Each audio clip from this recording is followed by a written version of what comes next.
પ્રકરણ 3 કૂવો.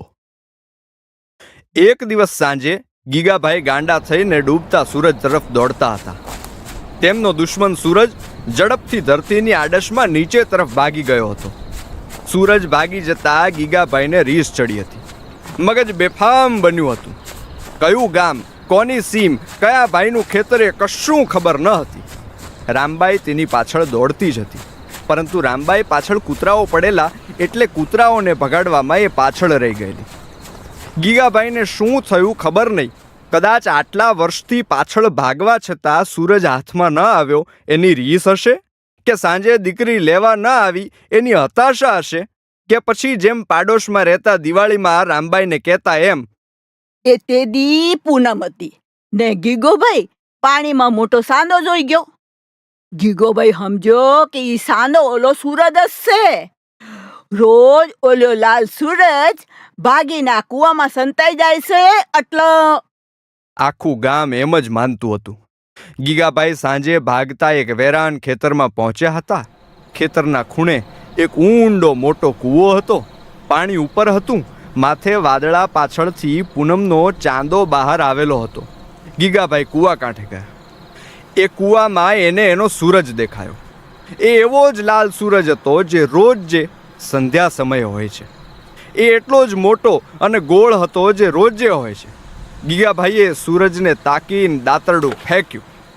કૂવાનો સૂરજ વિખાઈ ગયો. દાતરડું અંદર ડૂબી ગયું.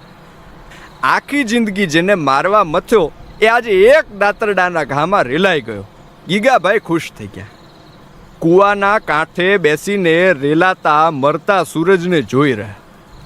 પરંતુ થોડી જ ક્ષણોમાં એ ઊભા થઈ ગયા, કારણ કે સૂરજ ફરી પોતાના મૂળ સ્વરૂપમાં આવી ગયો હતો અને હવે એમના ગુસ્સાનો તાગ ન હતો. એ કૂવાથી દૂર ગયા અને સૂરજને પકડવા દોડીને કૂવામાં કૂદકો માર્યો.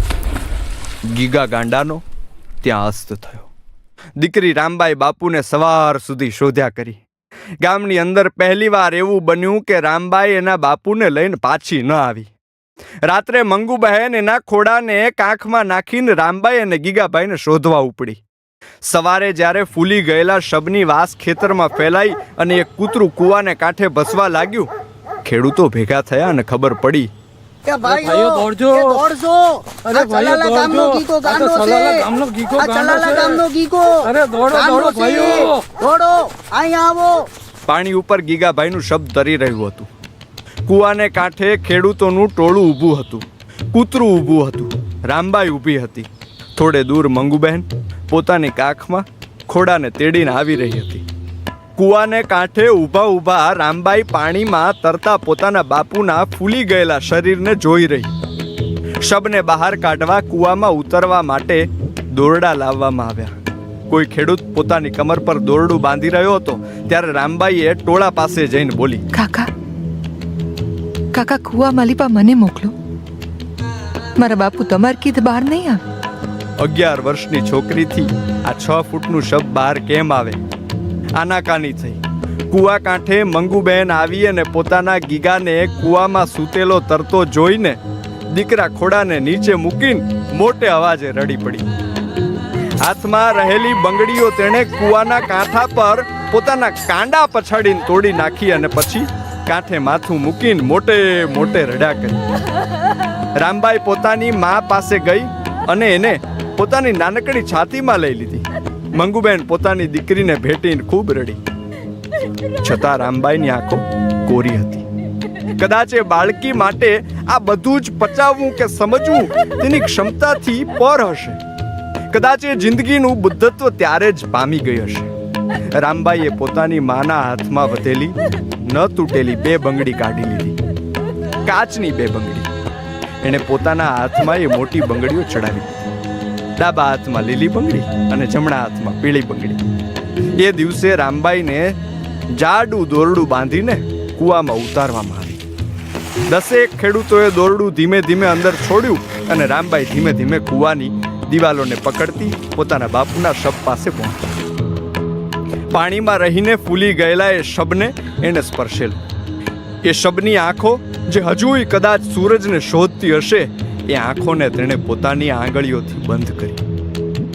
કાંઠે ઊભેલા ખેડૂતોએ કહ્યું એમ રામબાઈએ બાપુને કસીને દોરડું બાંધ્યું અને પછી એ શબની સાથે પોતે ઉપર આવ્યા. રામ રામ રામ આ શબ્દોની ધૂન બોલાતી ગઈ અને ઊંડા કૂવામાંથી રામબાઈ અને શબ બહાર આવવા લાગ્યા. બાપુના ગંધાતા શબને રામબાઈ જોતી રહી અને બાપુ માથે હાથ ફેરવતી રહી. ગીગાભાઈને ચલાલામાં લાવવામાં ન આવ્યા. એ ખૂબ દૂર સુધી દોડી ગયા હશે. એ ગામના ખેડૂતોએ ત્યાં ખેતરમાં જ નનામી લાવેલી શબને કંધો દેવા માટે મંગુબહેનને પૂછવામાં આવ્યું, તમારે કોઈ મોટો છોકરો છે? મારી રમીલાને લઈ લ્યો. મંગુબહેન પોતાની સાડીના છેડેથી આંસુ લૂછતી બોલી. થોડી વાર ફરી ખેડૂતોમાં આનાકાની થઈ. ના ના, આટલી નાની સોડી કઈ રીતે કંધો કે અગ્નિ આપી શકે? છેવટે સફેદ કફનમાં નનામી તૈયાર થઈ. રામ બોલો ભાઈ, રામ બોલો ભાઈ, રામ બોલો ભાઈ, રામ બોલો ભાઈ. બપોરના 1 વાગે તપતા સૂરજે કોરી આંખે ખુલ્લા પગે રામબાઈ શબને કંધો બની આગળ ઊભી રહી. પોતાના બંને હાથ ઊંચા રાખી અને નનામીને અધર રાખતી એ કંધો બનીને પોતાના બાપુની લાશને સ્મશાન સુધી લઈ ગઈ. પોતાના હાથે એ ડાઘુએ શીખવ્યું એમ તેણે શબને અગ્નિ આપ્યો. ગીગાભાઈની રાખ સાંજ સુધી પેલા ડૂબતા સૂરજ તરફ ઉડતી રહી. કદાચ એ સાંજે ઉડીને એ સૂરજને પહોંચી ગયો હશે.